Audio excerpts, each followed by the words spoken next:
gitu. Boleh dong Mbak bocoran negara mana yang sudah sedekat itu dengan Indonesia yang gampang gitu birokrasi? Yang gampang Thailand, Oh Thailand. Kamboja. Itu yang balik Mbak, informal Mbak, polis ke Iya, polis. iya, itu informal.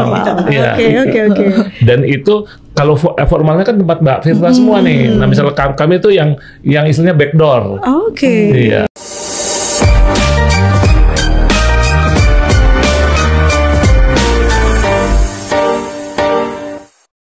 Dari Interpol Sasa sudah banyak ya Bu ya rangkaian untuk prosesnya. Lalu seperti apa Ibu? Berapa lama sih proses ekstradisi sampai akhirnya buron tuh dikembalikan? Iya.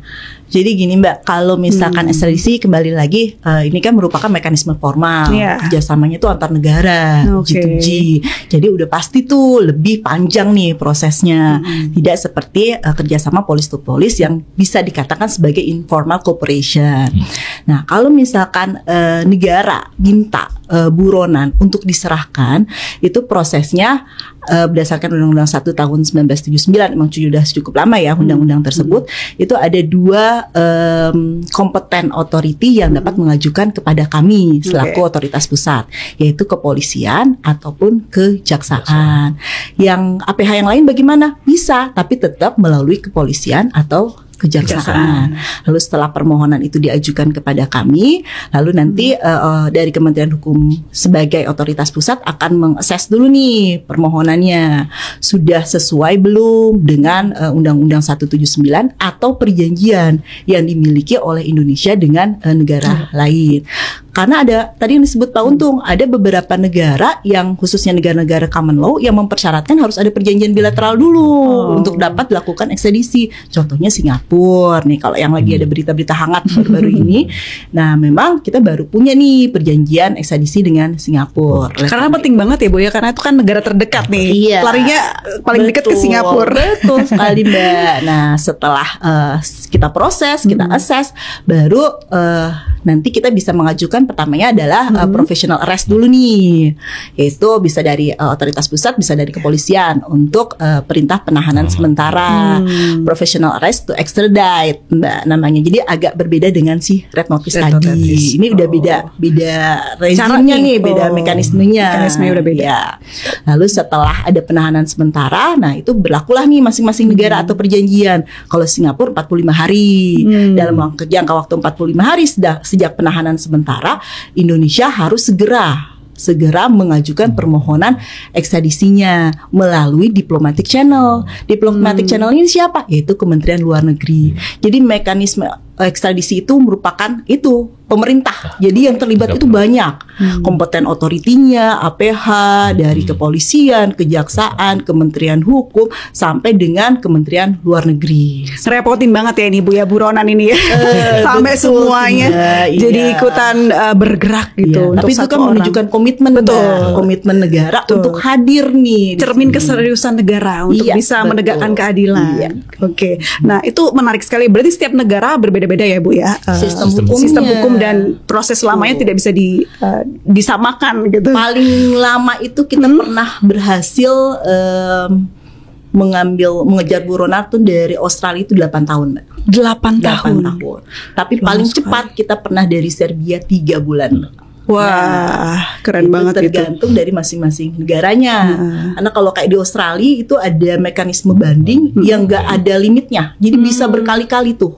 Dan tergantung dari ya ini jadinya tahan-tahanan antara. Oke.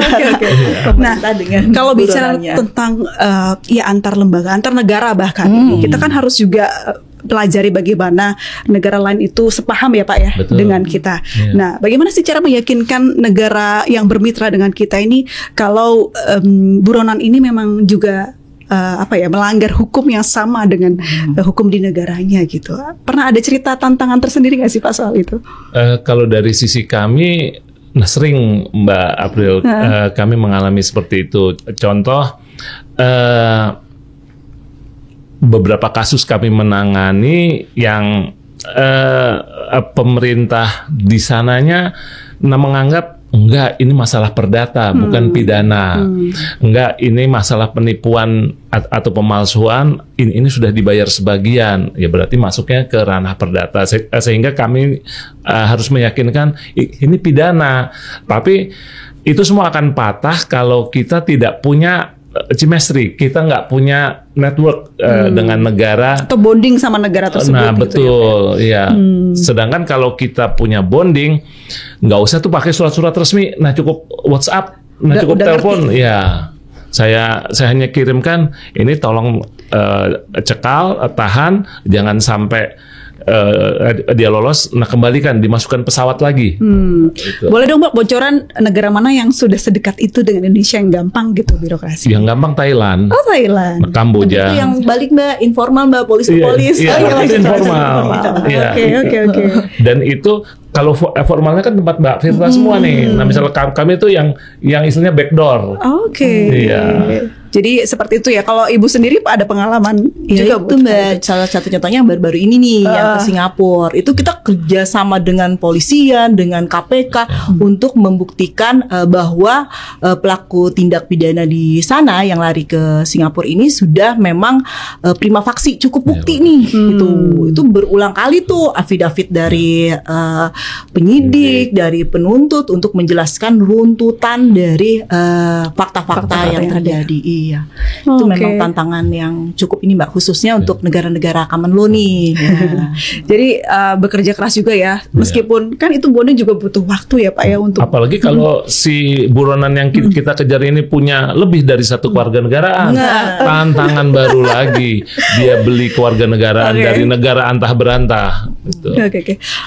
Perlu didampingi adanya diplomasi nggak sih untuk melakukan ekstradisi ini, Bu?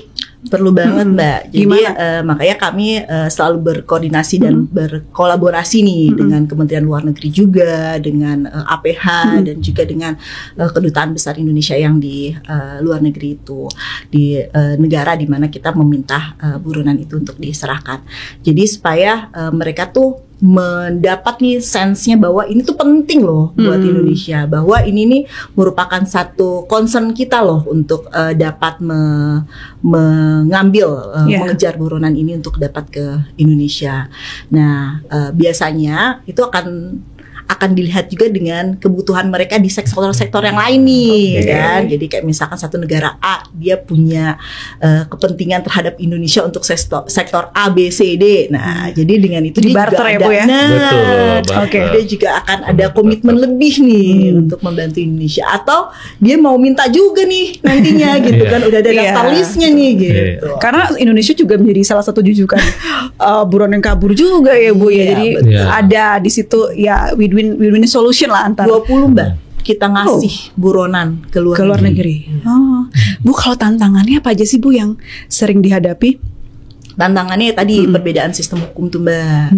Terus juga bahasa juga nih, karena mereka banyak negara-negara yang minta diterjemahkan dokumen-dokumen ekstradisinya ke negara, ke bahasa negara setempat gitu. Jadi terkadang tidak cukup dengan terjemahan bahasa Inggris saja. Google Translate nggak cukup ya Bu? Itu beda tuh. Jadi karena harus formal dan bahasanya juga harus diplomasi gitu ya. Mengerti Mbak bentuk urutan fakta-faktanya itu loh. Kronologis dari tindak pidananya itu. Oke. Ibu kalau boleh tahu negara mana sih, Bapak juga mungkin ada informasi yang buronan terbanyak lari itu kemana kira-kira?